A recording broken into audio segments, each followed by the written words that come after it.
Welcome to एकता की पाठशाला। आज हम 4 फरवरी के करंट अफेयर करेंगे। पहला क्वेश्चन है, हाल ही में किस राज्य सरकार ने all India game developers forum AIGDF के सहयोग से गेमिंग और सोशल मीडिया पर ध्यान केंद्रित करते हुए एक डिजिटल डिटॉक्स पहल शुरू करने के लिए तैयार है।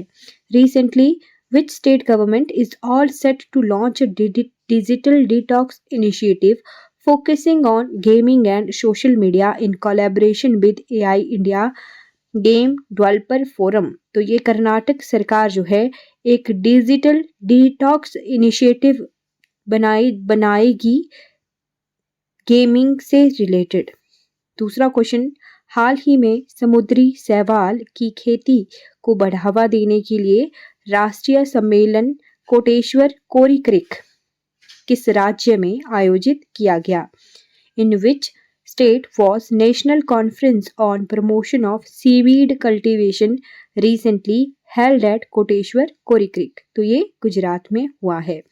तीसरा क्वेश्चन, भारतीय नौसेना हाल ही में कहाँ नौसेना डॉकयार्ड में अपने सबसे नए सर्वे वेसल संध्याक कमीशन करने जा रहा है।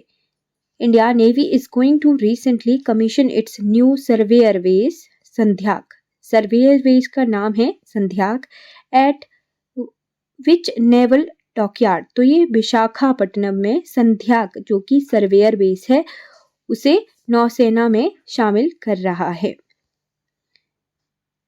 चौथा क्वेश्चन, भारतीय गैंडा जिसे एक सींग वाले गैंडे के रूप में भी जाना जाता है, इसे IUCN रेड डाटा लिस्ट की किस श्रेणी में सूचीबद्ध किया गया है? Indian rhinoceros also known as one horn rhinos is listed in which category in IUCN red list? तो ये सुवेद्य, ये वर्णनेबल होगा, सुवेद्य कैटेगरी में इसे रखा गया है। यहाँ पर आप देख सकते हो ये 9 कैटेगरीज होती हैं IUCN की। कब IUCN ने ये जारी की थी? तो 1964 में रेड डाटा लिस्ट जो है IUCN ने जारी की थी। पहले थोड़ा IUCN के बारे में देख लेते हैं। हाँ बिल्कुल, IUCN की फुल फॉर्म क्या होती है? International union for conservation end of nature and natural resources, जिसकी शुरुआत कब की गई थी? 1948 में। कहाँ इसका हेडक्वार्टर है? तो स्विट्जरलैंड ग्लैंड में इसका हेडक्वार्टर है। एक तरह का ये NGO है और ये प्राणियों, वन्यजीवों और प्राणियों के संरक्षण पर कार्य करता है। ठीक, इसने जो है प्रोटेक्टेड एरियाज को यानी संरक्षण क्षेत्रों को 6 कैटेगरीज में डिवाइड करके रखा है। ये सभी कैटेगरीज हैं, आप चेक कर सकते हो। मैंने कुछ हाईलाइट किए हैं, जैसे हमारे देश में नेशनल पार्क हैं, इनमें से कौन कौन से जो कैटेगरीज हैं वो हमारे देश में हैं वो हाईलाइटेड हैं। जैसे कैटेगरी 2 नेशनल पार्क यानी राष्ट्रीय उद्यान हमारे देश में है, तो IUCN की कैटेगरी 2 में आते हैं। फिर उसके बाद natural monuments and feature category 3, ये भी हमारे देश में अवेलेबल हैं। हैबिटेट स्पीसीज मैनेजमेंट एरिया, जो कि जैसे वन्यजीव अभयारण्य वाइल्ड लाइफ सेंचुरीज होती हैं, वो कैटेगरी 4 के अंडर आती हैं, तो वो भी हमारे देश में है। प्रोटेक्टेड लैंडस्केप सीस्केप एरिया, भूदृश्य और बायोस्फीयर रिजर्व इसके अंडर आते हैं, तो कैटेगरी 5 में ही आते हैं, ये भी हमारे देश में है। और protected area with sustainable use of natural resources, तो ये कैटेगरी 2 से लेके कैटेगरी 6 तक ये हमारे देश में है। कैटेगरी 1 A और V दोनों ही हमारे देश में नहीं है। ठीक, तो ये IUCN ने 6 कैटेगरी में डिवाइड करके रखा है संरक्षण क्षेत्रों को। और साथ में आपको ये भी ध्यान रखना है कि इंडिया इसका पार्ट कब बना था? तो भारत 1969 में इसका पार्ट बना था, 1969 में। ठीक, अब इसके बाद आ जाते हैं जो कि क्वेश्चन में था कि इंडियन राइनो जो है इस IUCN की रेड डाटा लिस्ट में कहां पर सूचीबद्ध है? तो ये सूची जो है IUCN ने 1964 में जारी की थी। इसके तहत 9 कैटेगरी हैं। एक्सटिंक्ट जिसे EX से डिनोट किया जाता है, कई बार EX EW ऐसे ही लिखा होता है, तो ये विलुप्त होता है, जो पूरी तरह से खत्म हो चुके हैं। फिर है EW, ये यहाँ लिख देखिए आप, है ना, EW जो कि वनों में विलुप्त हैं। ठीक है, वनों में है बट उनके बारे में ज़्यादा जानकारी नहीं है। तो इस तरह के प्राणी वन्य जीव भी हो सकते हैं, वनस्पतियां भी हो सकती हैं। तो सभी स्पीसीज फ्लोरा और फौना सभी के लिए कैटेगरी होती है, वन्य जीवों के लिए भी और वनस्पतियों के लिए भी। क्रिटिकली एंडेंजर्ड अति संकटग्रस्त या फिर इसे लुप्त प्रायः, ठीक। फिर एंडेंजर्ड संकटग्रस्त, वन लेवल सुभेद्य जिसे कहते हैं, तो इंडियन राइनो जो है 5वीं कैटेगरी में आता है, सुभेद्य, यानी लास्ट 10 ईयर्स में ये 50% खत्म हो चुके हैं, इस तरह की ये कैटेगरी होती है। फिर anti, least concern, data deficient, not evaluate, ये 9 तरह की कैटेगरी आईयूसीएन की हैं और 1964 में आईयूसीएन ने ये रेड डाटा लिस्ट जारी की थी। जी, आपको एनवायरनमेंट के बारे में और इंडियन जीके के बारे में पढ़ना हो तो आप चैनल पर जाके प्लेलिस्ट चेक कर सकते हो। एनवायरनमेंट की अलग से प्लेलिस्ट बनी हुई है और इंडियन जीके ज्योग्राफी की अलग से प्लेलिस्ट बनी हुई है। वहाँ पर मैंने एनवायरनमेंट के बारे में सब कुछ पढ़ाया हुआ है, जैसे कि राष्ट्रीय उद्यान, wild life sanctuaries, tiger reserve, project tiger, हमारे वेटलैंड, सब कुछ कवर किया है, तो आप वहाँ पर जाके चेक कर सकते हो प्लेलिस्ट को एनवायरनमेंट की।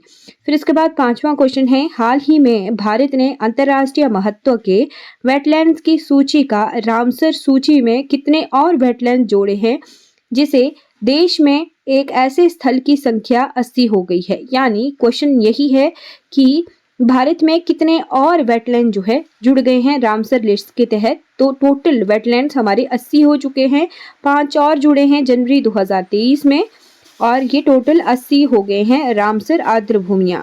6th क्वेश्चन है, हाल ही में उत्तर भारत का पहला मानव डीएनए बैंक किस विश्वविद्यालय में स्थापित किया गया है?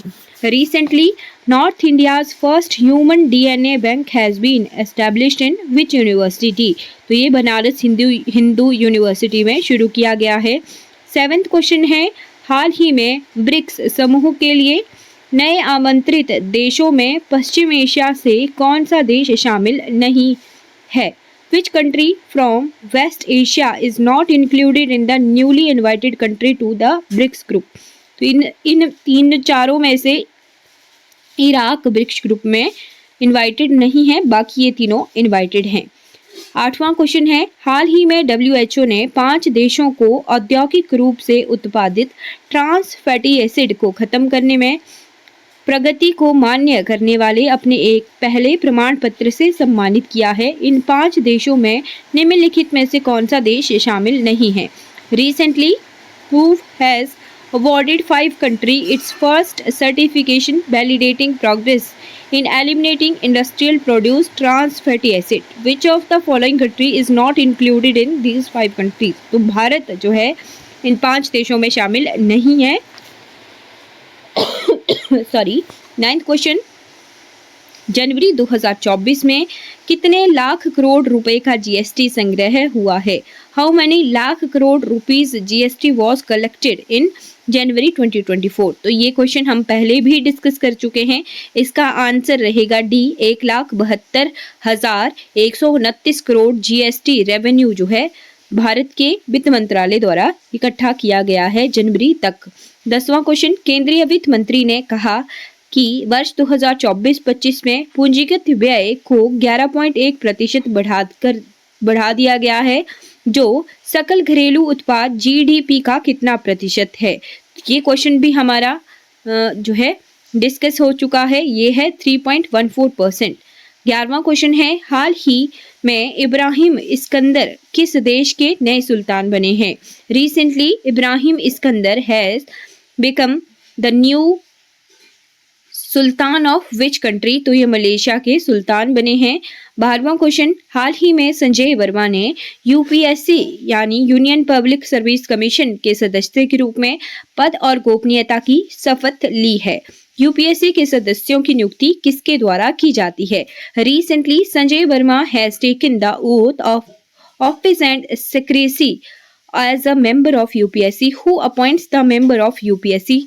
प्रेसिडेंट जो है यूपीएससी के मेंबर्स की नियुक्ति करता है। आपने कमेंट सेक्शन में बताना है। अभी हाल ही में एचपीपीएससी में एक और सदस्य की नियुक्ति हुई है, तो सेम क्वेश्चन आपके लिए है कि किसने एचपीपीएससी के सदस्य के रूप में जो है जुड़े हैं वो, और उन्हें कौन नियुक्त करता है? HPPSC यानी Himachal Pradesh public service commission के नए सदस्य के रूप में कौन जुड़े हैं? तो ये आपने कमेंट सेक्शन में बताना है। 13th क्वेश्चन है, DRDO के multi span mobile bridging system का नाम बताएं, जिसे armament and combat engineering system द्वारा डिजाइन और विकसित किया गया है। Name the multi span multi mobile bridging system of DRDO designed and developed by armament and combat engineering system. तो ये इसका नाम है सर्वत्र। 14th क्वेश्चन है, विश्व आर्द्र भूमि दिवस हर साल 2 फरवरी को मनाया जाता है। विश्व आर्द्र भूमि दिवस 2024 का विषय क्या है? तो थीम क्या है वर्ल्ड वेटलैंड की? ये पूछा गया है 2024 की। 2024 की है आर्द्र भूमि और मानव कल्याण यानी wetlands and human welfare. Wetland day के बारे में कंप्लीट इंफॉर्मेशन जो है हमने डिस्कस की है एक वीडियो में, आप जाकर चेक कर सकते हो। फैक्ट ऑफ द डे वाली वीडियो है एक, जिसमें पूरा का पूरा डिस्कस किया है हमने आर्द्र भूमि और आर्द्र भूमि दिवस के बारे में, तो चेक जरूर कीजिएगा।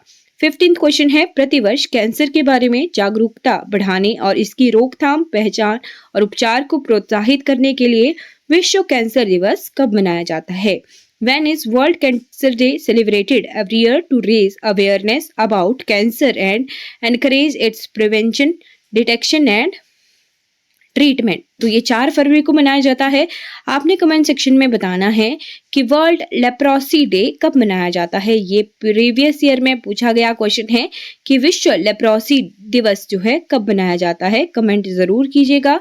आशा करती हूँ आपको ये वीडियो अच्छी लगी होगी। एनवायरनमेंट की प्लेलिस्ट चेक जरूर कीजिएगा, साथ में विश्व वेटलैंड यानी विश्व आर्द्र भूमि दिवस की वीडियो भी जरूर चेक कीजिएगा। Thank you so much for watching this video.